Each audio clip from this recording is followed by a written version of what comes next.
a direção agora esse ano, em fevereiro, e o meu objetivo maior como presidente e de toda a direção da Alumni é exatamente fomentar esses momentos, né? Fomentar o momento de troca, fomentar realmente a sinergia entre a nossa comunidade.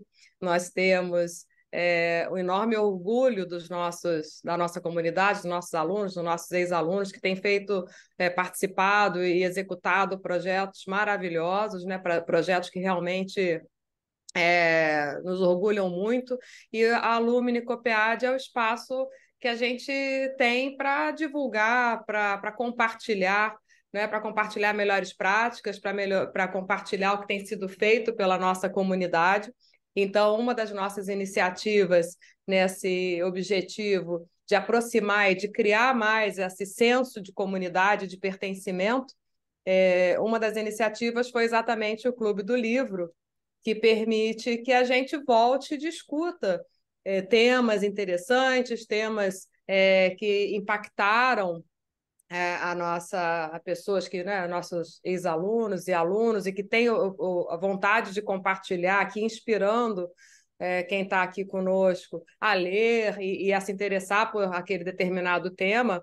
E nessa segunda edição, a gente tem o enorme prazer de poder comentar e compartilhar aqui a vivência da Beth Parente, né, que escreveu o livro. Então, isso é mais significativo ainda, ela ter escrito, ter passado por esse processo e ter se disponibilizado e estar aqui conosco hoje para compartilhar essa experiência, para compartilhar esse aprendizado, né, e essa jornada da humanização em serviços pediátricos.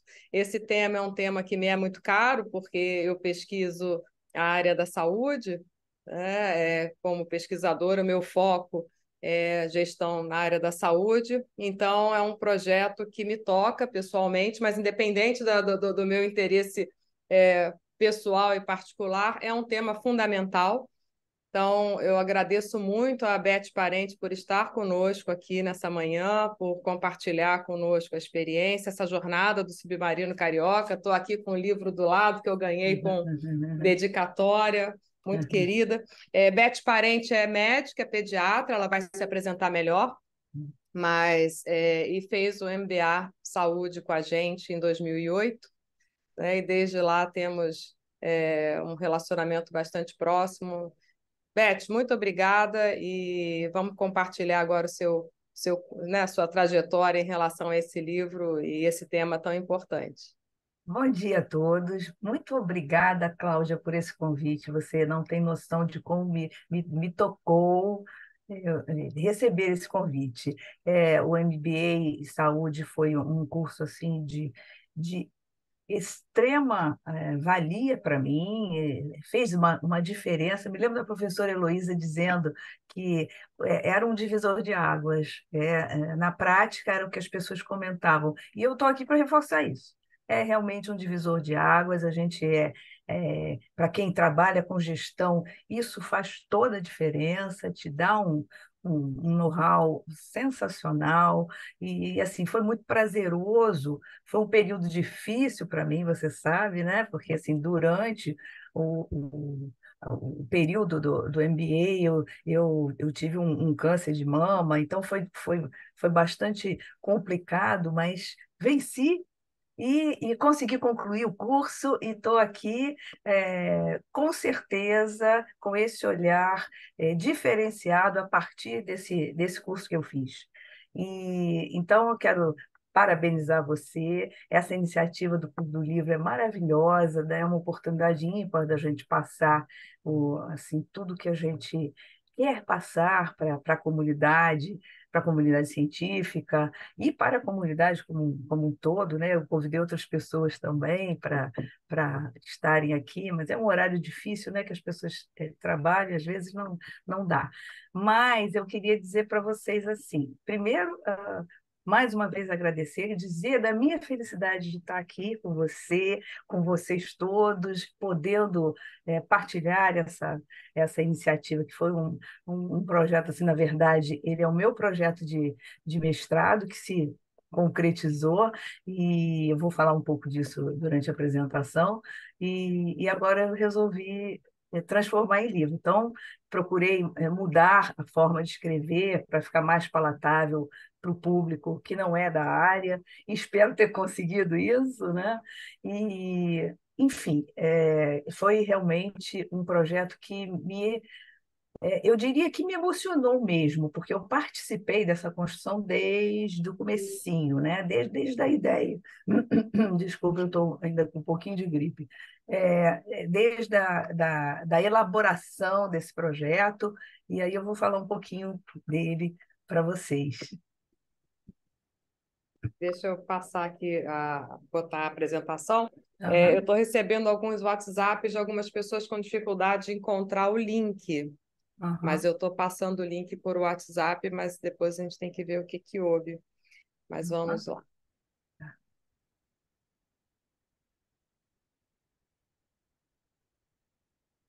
Bom, então, essa é a capinha, a Cláudia já mostrou, o livro, desculpa, Design de Soluções no Cuidado Integral à Criança, pode passar. Então, eu começo com esse questionamento, porque fala-se muito na humanização como uma coisa banalizada, como uma coisa desnecessária, até porque se o ser humano é humano, então ele é humanizado. Será? Eu trago aqui esse questionamento e a gente propõe um olhar diferente à questão da humanização, né? Humanização é uma coisa redundante. Então, eu queria trazer para vocês esse trecho, que é parte da minha dissertação, de Pedroso e Vieira, que diz assim: a necessidade de recolocação do problema da humanização, distanciado do humano, idealizado e aproximado do humano protagonista e autônomo, coincide com a problematização da relação entre o conhecimento e a transformação da realidade, e gerou um movimento de humanização da saúde em direção à construção de uma política pública de todos e para qualquer um. Então, eu acho que esse entendimento de que a humanização é mais do que uma atitude filantrópica e não passa por esse viés, e sim pela conscientização de cidadania, de respeito à dignidade, de direito do cidadão, né? Pode passar. Então, eu quero chamar a atenção que esse estonteante avanço tecnológico que a gente atravessou, né, no século XX e continua atravessando, ele, mais do que nunca, e eu acho que hoje, mais ainda, quanto mais o tempo avança, mais a gente percebe essa necessidade, é, a gente precisa resgatar e fortalecer esse olhar humanizado da medicina, né? E a gente sabe o quanto isso parece simples, mas não é. É desafiador. É preciso reconceituar a humanização no campo da saúde. Pode seguir. Então, o que a gente propõe é um novo humanismo, né? Isso aí aconteceu no início do século, da década de 2000 e foi muito discutido pelos cientistas da área de saúde coletiva sobre a importância desse novo humanismo, esse entendimento que é um campo de forças multivetoriais que constrói um palco interativo de múltiplos atores. Eu gosto muito disso. Usuários e profissionais de saúde sustentando um compromisso institucional, individual e coletivo. Quer dizer, deixa de ser um ato de caridade, né? Eu digo, deixa de ser, entre aspas, um ato de caridade, para ser uma ação coletiva em que se propõe uma situação de criar e o protagonismo dos seus atores, fundamentalmente do usuário do sistema, né? Então, a partir dos anos 60, a gente sofreu, né, um novo arranjo tecnológico, né? Deixou de ser um arranjo tecnológico artesanal para um processo tecnicista empresarial. Isto não quer dizer que a gente se coloque contra este processo, né? Ao contrário, a gente tem que ter a habilidade de conviver com tudo isso, mantendo o artesanal, né? Mantendo a arte, né? Então, pode passar pode passar mais uma. Não, não, volta, por favor. É porque eu queria falar da Schreiber. A Schreiber, ela traz muito essa questão da técnica tecnológica, né? Que cuidado em saúde, representação integral, respeitando as necessidades do usuário, como eu falei, e articulando tecnologia e bom relacionamento. E isso é o que a Schreiber chama de técnica arte, que parece uma coisa simples, mas não é. Tanto não é que cada vez mais o currículo médico acrescenta a questão da humanização, né? Hoje em dia o currículo é permeado da questão da humanização, de disciplinas voltadas para isso. Então, eu costumo dizer que quando a gente tem algo assim próximo ao nosso campo de visão, se estiver mais distante, eu vejo bem. Quanto mais próximo do nosso campo de visão, menos a gente enxerga. Né? Então, chega um momento que você não consegue mais ver. Você banaliza a coisa como se realmente. Não, isso aí a gente já está para lá de falar, mas não é assim, não é assim. É desafiador. Pode seguir, por favor. Então, o modelo assistencial desejado, ele tem uma abrangência individual e coletiva. Pode seguir. Atenção integral, acolhimento, saúde e cidadania, que foi o que eu falei ainda há pouco. Então, vamos falar um pouco desse modelo paciente centrado. Quer dizer, o cuidado deixa de ser, essa é a ideia, né? Isso aí foi muito, muito trabalhado pelo professor Rubem Matos, lá da UERJ, que infelizmente a Covid levou, né, nesse período, e foi um estudioso desse assunto, da integralidade do cuidado, e o que ele diz é que esse cuidado médico-centrado é um cuidado perigoso, né? Porque o médico ele domina toda a situação e a preocupação é com o que ele está propondo e o que deve ser feito, é aquilo que ele está propondo. Este modelo deixa esse foco do paciente, do médico centrado, para o paciente, o usuário centrado, né? Em que você, numa equipe multi e interdisciplinar, você trabalha com o paciente no sentido de que ele é o protagonista. Então, são as demandas do paciente que vão gerar as ações de saúde, né? E sempre isso em movimento, né? Então, a gente coloca assim, rotinização versus criação. E aí eu vou falar um pouquinho do que Merri fala, né, do professor Emerson Merri, pode seguir. Ele chama de tecnologia dura, tecnologia leve, dura e tecnologia leve. A tecnologia dura é aquela, por exemplo, o nosso tomógrafo, né? São as máquinas, são os equipamentos, e ele chama isso de tecnologia dura. A tecnologia leve e dura seriam os protocolos, que o protocolo em si não vai contemplar toda a necessidade. Por quê? Porque quando você fala em protocolo, você tem um norte, e é muito importante que a gente use os protocolos. Mas não é só isso que basta. É preciso ter a tecnologia leve. A tecnologia leve é exatamente essa tecnologia relacional, é a importância de todo esse processo de humanização permeando o processo maior, certo? Pode seguir. Então, a gente Schreiber chamou isso de técnica arte. E eu acho que é esse o foco da nossa proposta, né? De trabalhar, de estudar isso. Né? Infelizmente, esse trabalho ele foi de 2013, 2014, e eu procurei, quando eu resolvi fazer o livro, eu procurei bastante a literatura sobre o assunto, e a gente percebe que há uma escassez realmente. Isso aí foi muito forte no início da década de 2000, quando se criou a Política Nacional de Humanização, que foi um marco na nossa história, eu considero.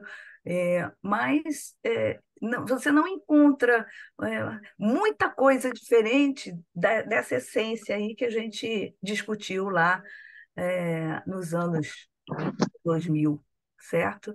Então, pode continuar. Então, esse movimento de humanização da saúde, ele ocorreu como, é dito assim, como uma trincheira de resistência ao poder do mercado. Quando eu falo isso, eu não estou, de forma alguma, negando o mercado. Não é isso, não é essa a proposta. O que a gente quer é reconceituar mesmo, é requalificar a humanização da saúde, tá? E valorizar essa intersubjetividade e a dignidade humana. Pode seguir. Então, esse novo humanismo é uma releitura da proposta. Forças multivetoriais que promovem essas mudanças nesse processo social e político. Político não como político partidário, mas como política pública, que eu acho que essa é a política arte, né? Que eu acho que a gente deve perseguir, certo? Então, chamar atenção, que isso também está na literatura, a ambiência humanizada e a proposta lúdica, eu vou falar mais um pouquinho disso adiante, e assim, em relação à criança e o adolescente, é fundamental, essencial, e ela facilita, essa ambiência facilita a questão do lidar com o sofrimento, tanto do usuário, como eu falei lá no início, quanto da família, quanto do profissional de saúde. A gente sabe a quantidade de burnout que a gente vê por aí, né? Assim, esgotamentos físicos e psíquicos do profissional de saúde, e depois da pandemia e durante a pandemia foi um caos verdadeiro, né? Então, a gente precisa acolher esse profissional de uma forma diferenciada. Pode seguir. Então, o projeto, né? É assim, isso me deu muito prazer, porque na época, eu era da direção do hospital, quando eu fiz o MBA, e assim, a gente tinha eu fazia parte do Comitê Estratégico Unidos pela Cura, e a colega do INCA, Raquel, né? A Raquel deve conhecer bem esse processo, né? Que foi uma política, política, uma iniciativa, de uma parceria público-privada desenvolvida pelo Instituto Desiderata, que é uma ONG que trabalha com dois eixos, né? A obesidade infantil, e atualmente a obesidade infantil e a diagnóstico precoce do câncer infanto-juvenil, né? Então, a gente sabe que eu brinco isso, né? Que eu dou aula de pediatria, de saúde da criança, e eu digo, criança é diferente? Criança é diferente, né?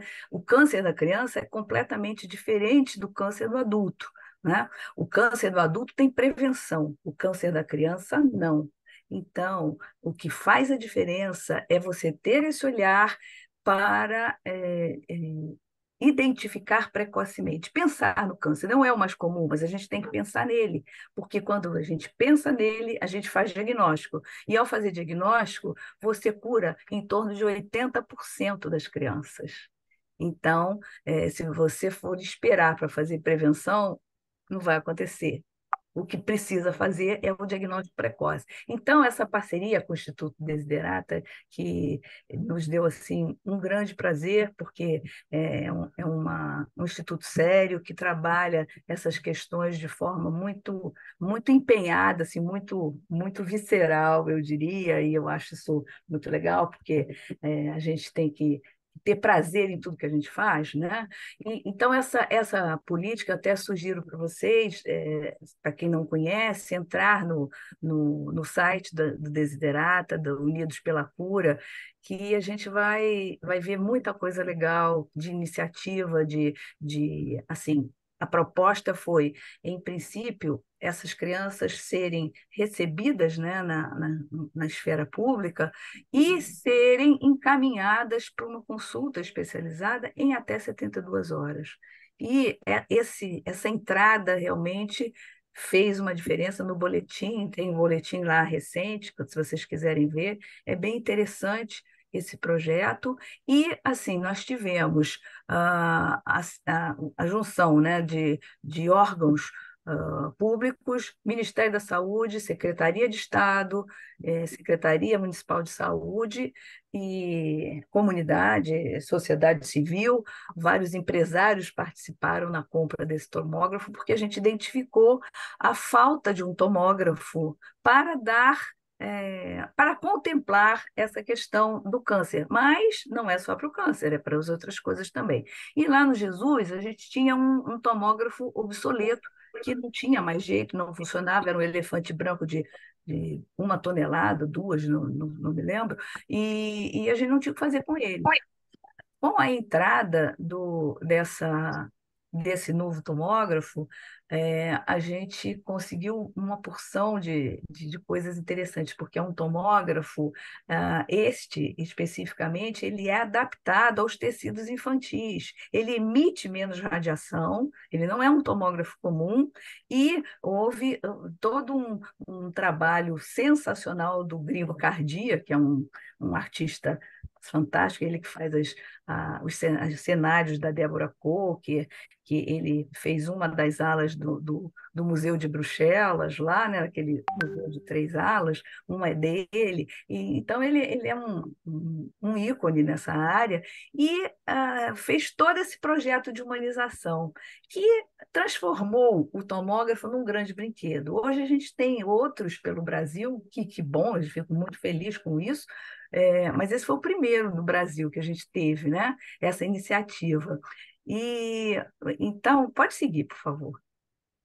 Senão eu falo demais aqui, eu me empolgo e aí não dá tempo da gente trocar depois e conversar, né? Eu vou falar um pouquinho do perfil do hospital.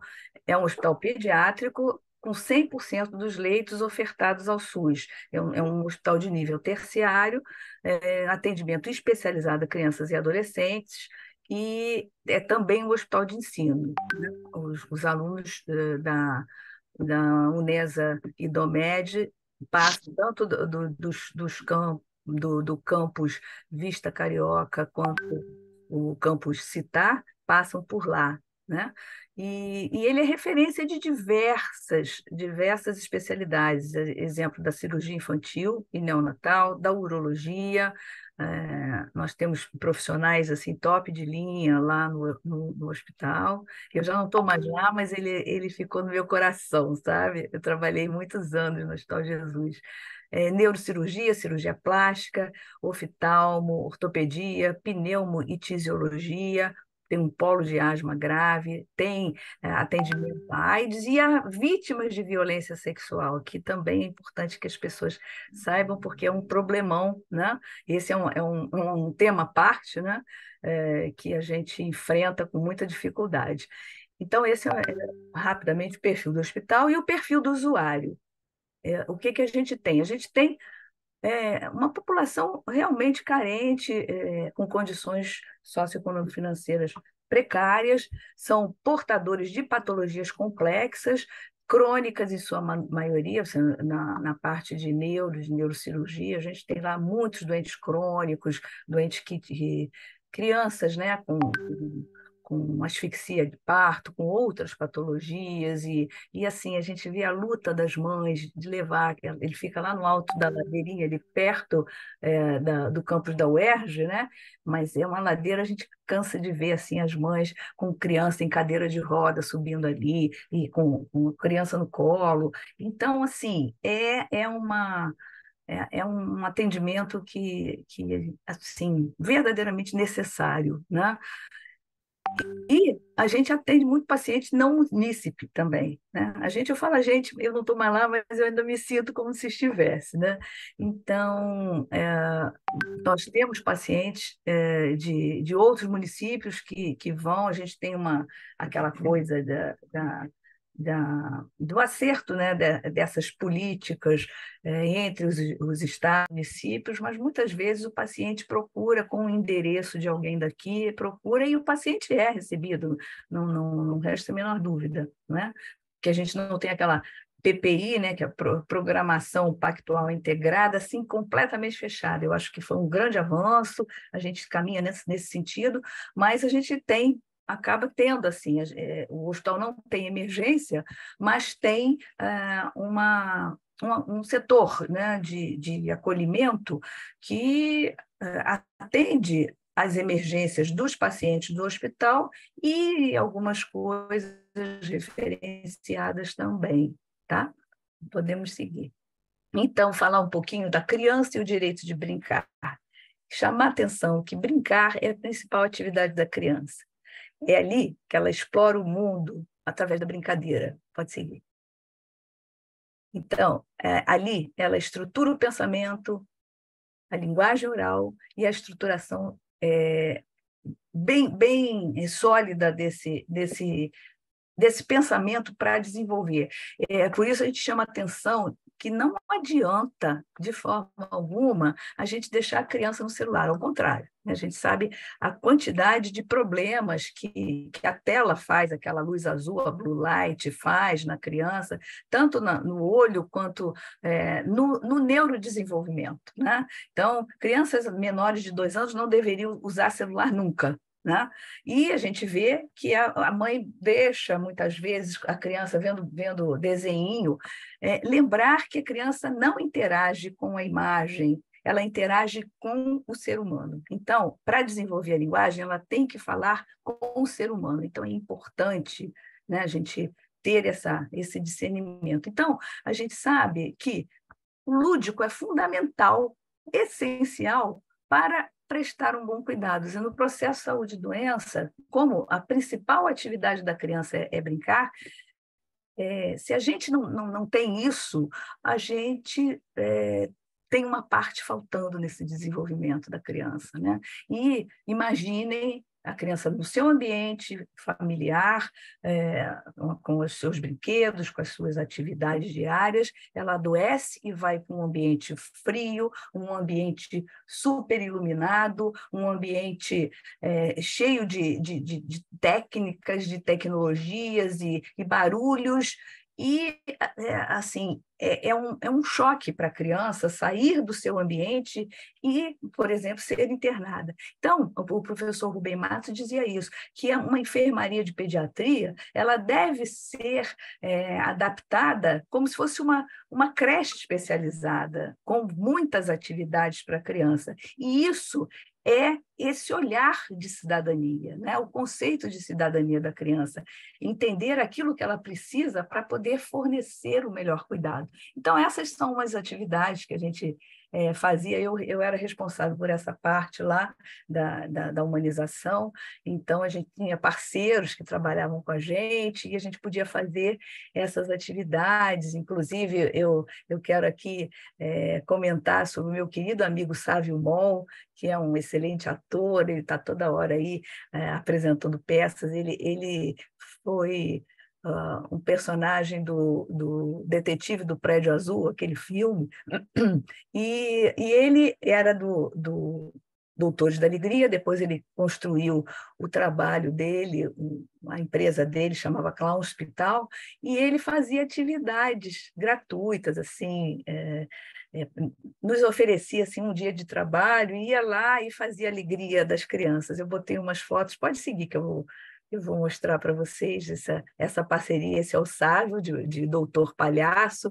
Isso dá uma alegria imensa para as crianças e um novo gás, né, para o processo de cura, né, de recuperação e de cura. Esse aqui sou eu fazendo uma dança com as crianças lá, com as castanholas, porque eu convidei a minha professora de flamenco para fazer uma atividade. Foi muito legal aqui, vocês estão vendo, ó, com as mães, porque não basta a gente trabalhar com as crianças. Imagina o peso do sofrimento de uma mãe quando tem uma criança doente, quando tem uma criança hospitalizada, e a gente buscava, então, fazer atividades, não só com as crianças, mas com as mães.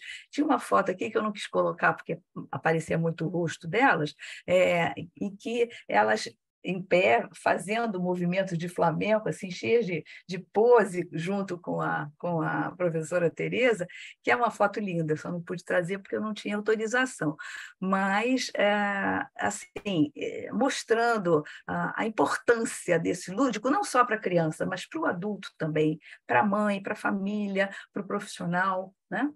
Então, a ideia foi mergulhar nesse projeto, foi mergulhar na PNH, a Política Nacional de Imunização, de Humanização, o que é, para que ela serve, né? Então, volto a colocar o questionamento: o ser humano é humano? Então, ele é humanizado, será? E aí, Miri fala do paradoxo. Que crise é esta que não encontra suas bases de sustentação? Só um instantinho, que aqui eu não quero... no conhecimento tecnológico sobre os principais problemas de saúde, né? Pode seguir. Então, a PNH ela foi criada pelo Ministério da Saúde em 2003, como um conjunto de normas e diretrizes, né? É uma política pública, essa sim, é uma política pública consolidada, e que preconiza a inseparabilidade entre clínica e política, atenção e gestão, né? Então, mais uma vez, é a política mesmo na essência da sua palavra, né? Então, em que se tem um diálogo permanente e de múltiplas vozes e múltiplos olhares, em que a gente, a PNH fala muito disso, né? A questão da transdisciplinaridade, essa associação de saberes, né? Não só de profissionais da área da saúde, mas de outras áreas, trocando saberes sempre e construindo esse processo dialógico, polifônico e com vistas à autonomia dos sujeitos, né? E a autonomia do usuário e essa integração entre usuário, gestor e profissional de saúde, juntando saberes técnicos e saberes populares como assim ações importantes para desenvolver esse novo humanismo. Pode seguir. Então, certamente é uma proposta desafiadora. Pode seguir. Então, o que vou falar rapidamente, porque a PNH é imensa, eu vou só dar umas pinceladas aqui sobre a importância do ponto de vista ético, estético e político. Ético, no sentido de corresponsabilidade, estético, no sentido de produção e criação, autonomia e protagonismo, né? A criação realmente um exemplo disso é o trabalho do Gringo, né? Que é um processo de criação sensacional, e político, no sentido de organização social e institucional, né? Pode seguir.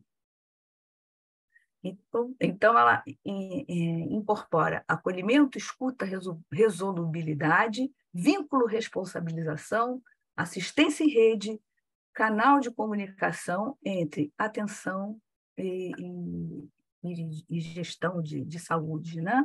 Do gestor, né? Então, o que foi esse trabalho? Esse trabalho foi um trabalho extremamente prazeroso para mim, porque eu já era envolvida nesse processo, como eu falei com vocês, e eu vi realmente o resultado bastante bacana desse projeto, né? Da implementação do tomógrafo, e eu vou falar um pouquinho disso depois. Foi um projeto aprovado pelo Comitê de Ética. Minha orientadora desse trabalho, né, no mestrado, foi a professora Lilian Koifman, que é um profissional ícone no assunto, e o professor Aloysio Silva Júnior, que é outro ícone na saúde coletiva. Então, eu tive a oportunidade de ser orientada por pessoas extremamente top, que são amigos, inclusive, e a gente fez, então, uma pesquisa qualitativa, utilizando a análise de conteúdo de Bardan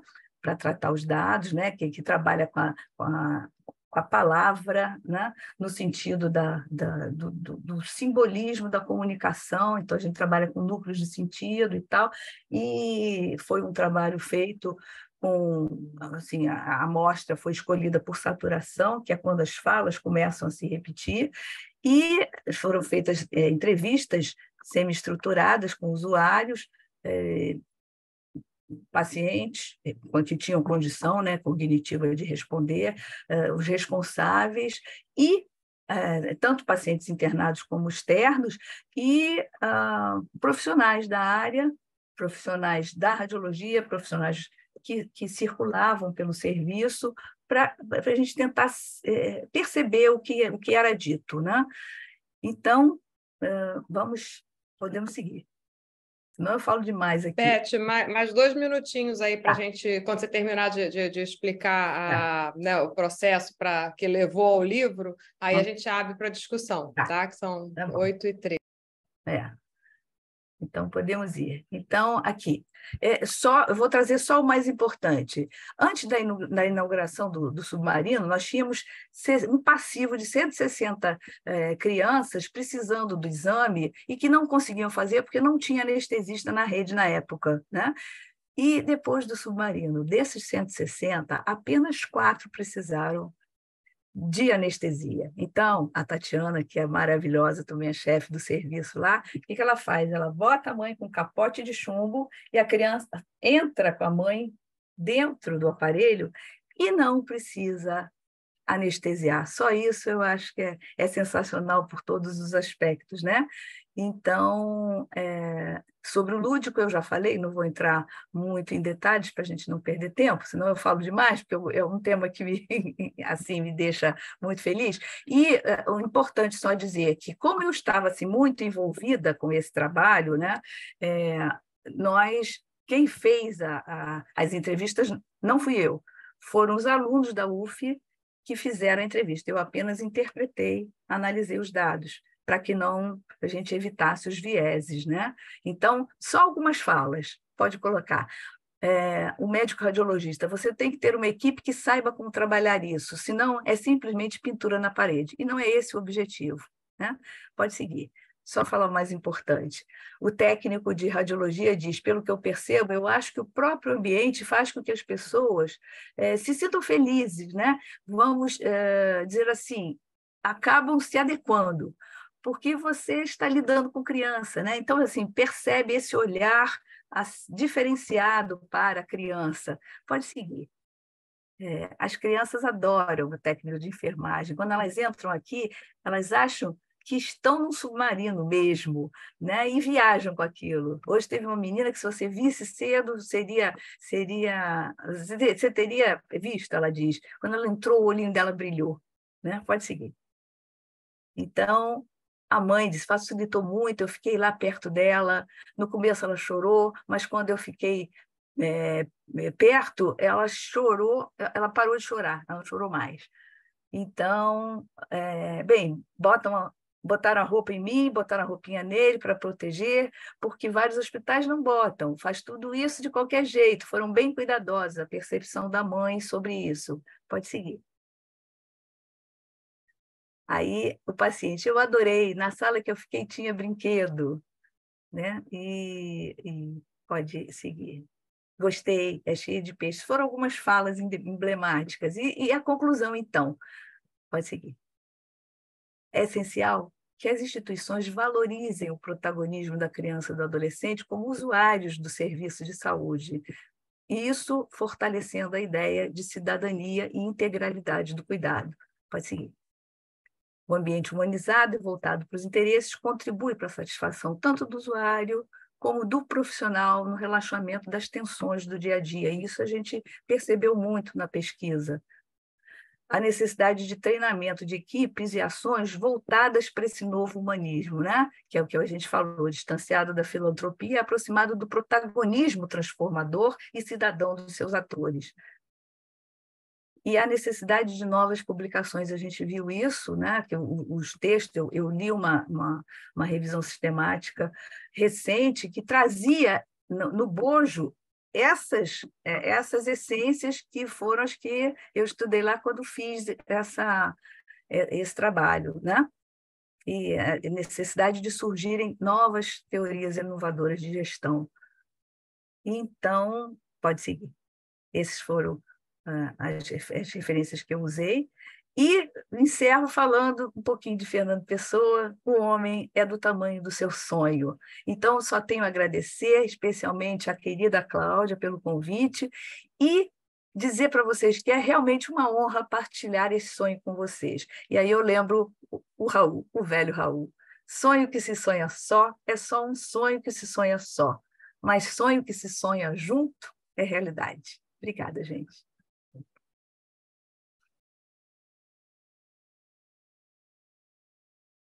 Está sem voz.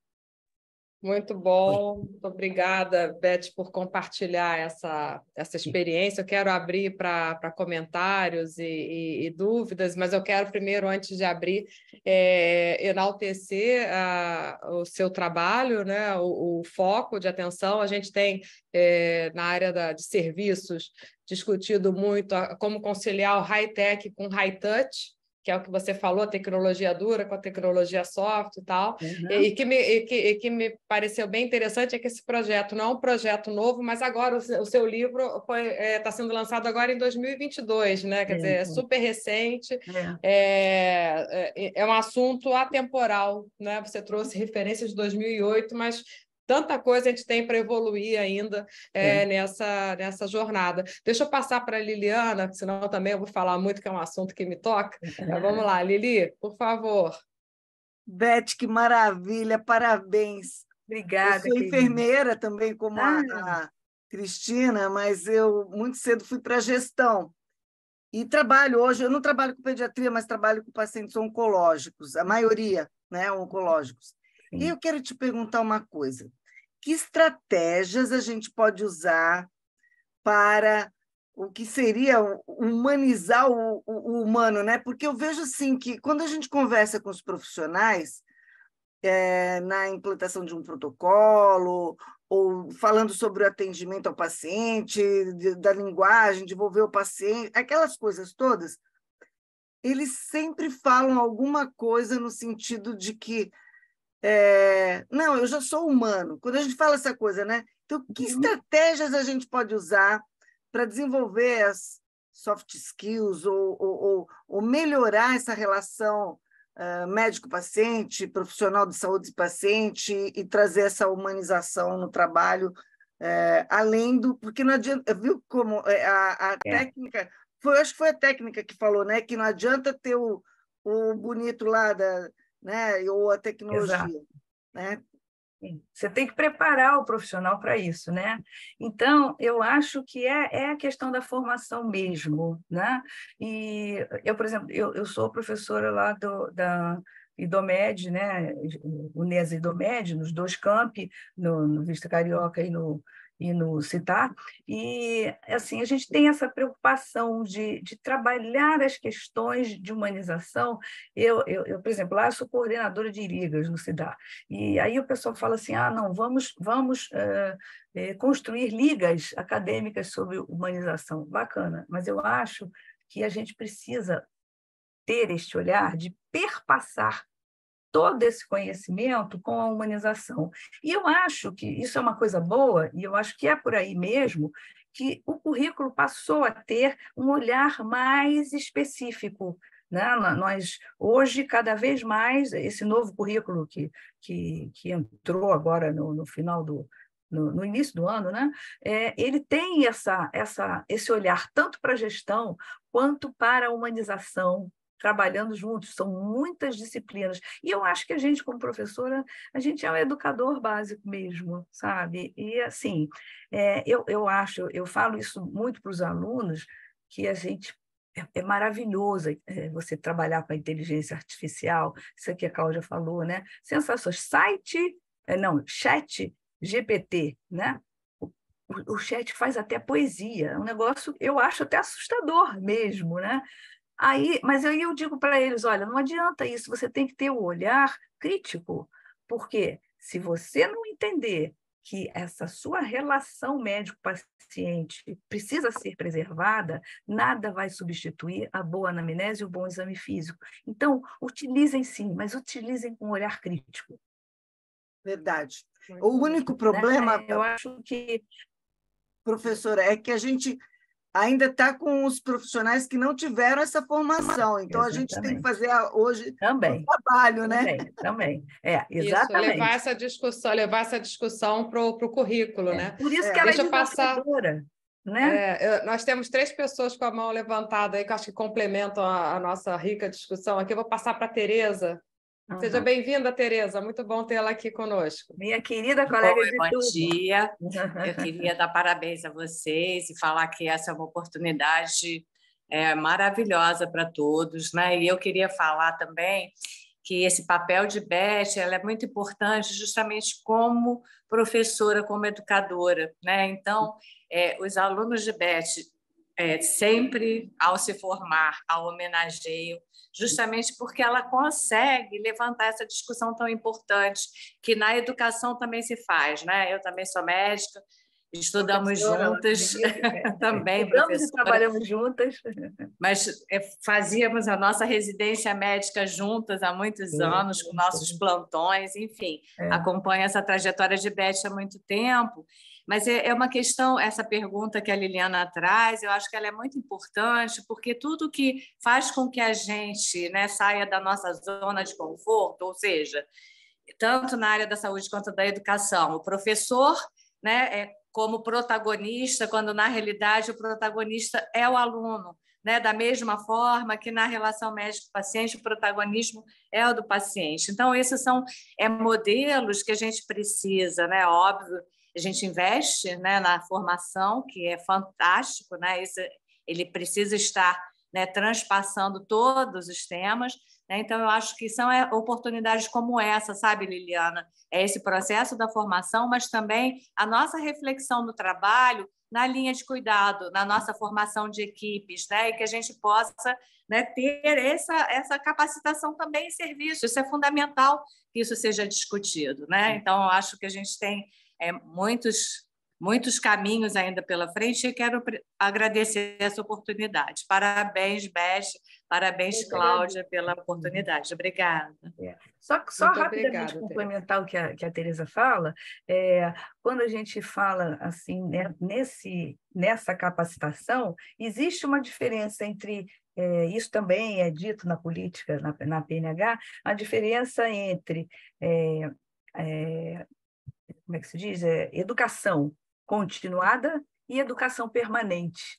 Educação continuada é o que a gente faz, né, de uma forma geral, para capacitar as pessoas, mas a educação permanente é aquela dentro do seu ambiente de trabalho, em que você junta as equipes, você conversa com esses profissionais das mais variadas capacitações, né, e discutem o que o seu usuário precisa e modifica essas ações em tempo real, vamos dizer assim. Né? Eu acho que isso é importante a gente refletir disso que a Liliana colocou, sobre como é que a gente age nesse sentido. Né? Eu acho que é por aí, eu penso. Né? Vamos lá. Raquel está com a mão levantada, depois a Mônica. Eu vou falar rapidinho, eu já me apresentei, né? Aí eu trabalho lá no INCA, a gente tem um projeto muito semelhante com esse, que é realmente uma coisa que veio para ficar. Como você falou, Beth, realmente a gente percebeu um número muito grande da redução do índice de anestesias, quando a gente instituiu os projetos de humanização lá na pediatria da radioterapia, que diferente da radiologia, o paciente que faz radioterapia, ele vai todos os dias para a máquina, o mesmo paciente vai todos os dias para a máquina, no ambiente que é gelado, ambiente frio, né? Aquelas máquinas são geladas, e a gente conseguiu decorar as salas, e uma coisa curiosa que a gente fez... Aquecer, né? Não, o aparelho de radioterapia que eu estou falando. Não, eu sei, mas aquecer o ambiente. Que eu digo. Aquecer, precisa falar aquecer. Não, tá, aquecer. Exatamente. Aquecer, E a gente fez um projeto que eles tratam com roupa de super-herói lá no INCA. O INCA recebe muita doação, né? Então, eles recebem roupa de super-herói, aí eles vão com uma lanterninha e vão iluminando a sala, e no final das sessões de radioterapia, eles recebem um certificado de coragem. E, assim, eles pedem para não ser anestesiados, que eles querem olhar a sala, eles querem ver que eles são super-heróis, eles se sentem realmente verdadeiros super-heróis. Então, o que eu queria perguntar para você rapidinho é se a gente, de repente, não podia fazer alguma parceria, assim, com essa experiência que você tem, se você não podia um dia ir lá no INCA visitar, dar uma palestra para a gente aprender com o seu conhecimento, que eu acho que vai ser uma coisa muito interessante se a gente puder juntar aí, né, esses conhecimentos que a gente tem. Parabéns pelo seu trabalho. Obrigada. A Cima é uma querida também. A Cima e a Denise, que ficam à frente desse projeto. Eu sei.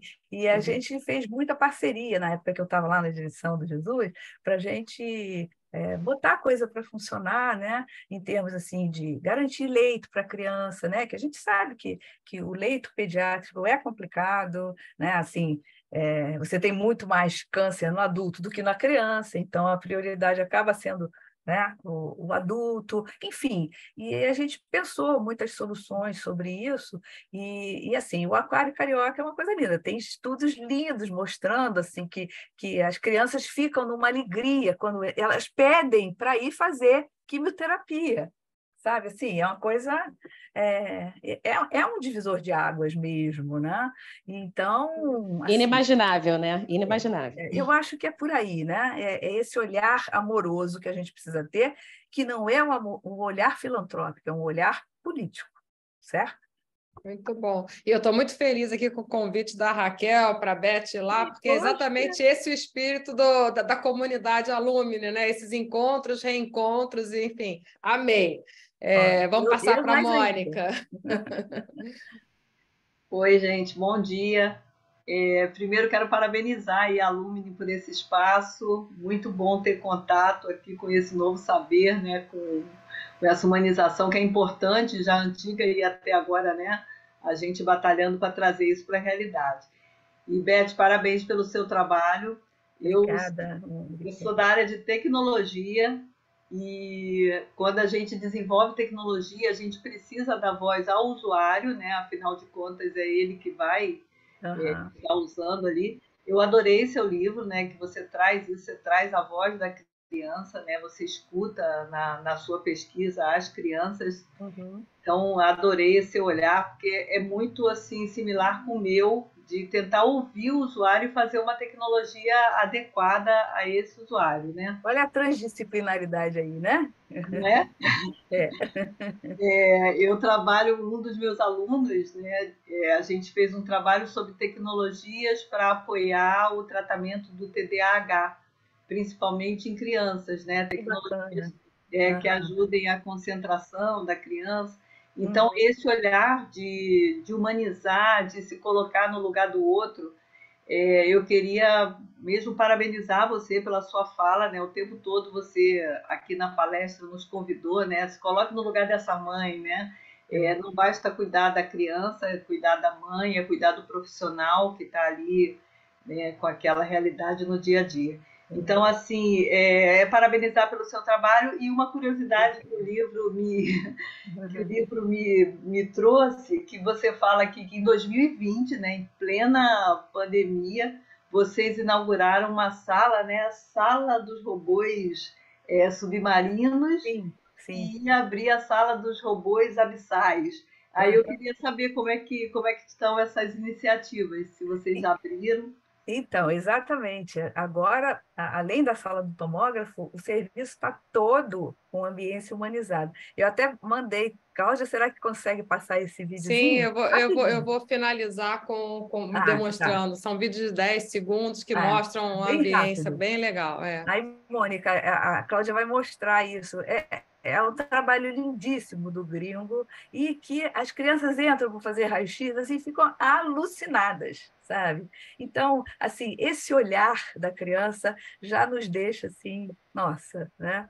Deixa eu mostrar aqui, então, para finalizar, né? São 8h31, a gente prima aí pela pontualidade. Deixa eu baixar aqui para mostrar para vocês. Deixa eu compartilhar, só um minuto. Depois, Cláudia, me passa os contatos, tá? Porque eu quero passar, claro. Da Raquel, da Mônica, para a gente. Vamos ver aqui se vocês conseguem ver, né? Vamos ver se vocês conseguem ver aqui. Estão vendo? Estão vendo minha tela? Estão, né? Sim. Então, vamos lá. Esse é o tomógrafo. Tem barulhinho de fundo do mar, sabe? Assim, tem toda uma ambiência muito especial.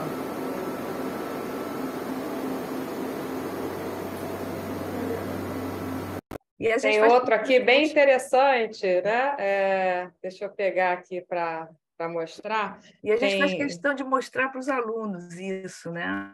E eles ficam encantados quando eles veem, né? Deixa eu ter que interromper e botar de novo. Para passar vídeo eu me enrolo um pouco. Abissais que a Mônica perguntou, né? Estão vendo aqui minha tela? Estão, né? Aqui, ó. Mas esse está virado. Só que ele está virado, né? É. É. Esse é o ambiente de entrada ali, como é a sala. Eu achei legal aproveitar o que é o extintor para colocar como... Está tudo virado, né? Uma pena aqui, não sei se eu consigo desvirar, mas eu vou passar, depois eu passo para os inscritos esses vídeos. Né? Essa é a sala, Mônica, dos robôs da Blisside. Olha que legal.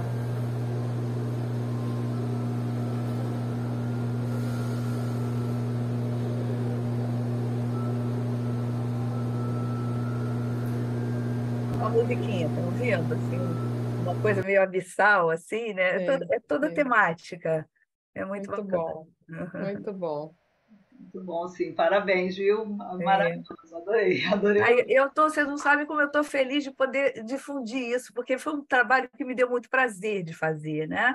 Porque a gente viu um resultado muito bacana, né? Então... agora a gente vai divulgar também nas redes sociais esse momento. Eu só tenho a agradecer, Beth. Você falou que está feliz de estar compartilhando. Nós estamos mais felizes ainda de ter pessoas tão especiais por perto e que estão produzindo um trabalho tão rico, tão importante, né? No qual a gente acredita, né, Mônica? A gente tem trabalhado juntas e a gente acredita muito nessa necessidade, né, de juntar a tecnologia com o humano, como eu já falei, o high-tech, high-touch. Agradeço muitíssimo o seu tempo e as pessoas que estão aqui conosco, a Liliana, o Noé, a Raquel, a Mônica, a Tereza, né, o Henrique Freire, a Alessandra, enfim, a equipe que está nos ajudando aqui, o Vitor, o Zé Renato. Agradeço a todos. E vamos aí para a próxima edição, né? Mas a gente continua, isso aqui é só o começo, né? De um relacionamento, você vai receber o contato das pessoas e aí que isso prospere com outras oportunidades, assim como essa parceria com a Raquel aí de visitar o INCA e outras coisas vão surgir. E a gente vai deixando nossa semente. Isso aí. Muito bem. Foi o que eu falei, né? Sonho que se sonha só é só um sonho que se sonha só, mas sonho que se sonha junto é realidade, olha aí. Exato, muito bom. Muito obrigada, viu? Muito obrigada. Beijo grande. Eu que agradeço, Beth.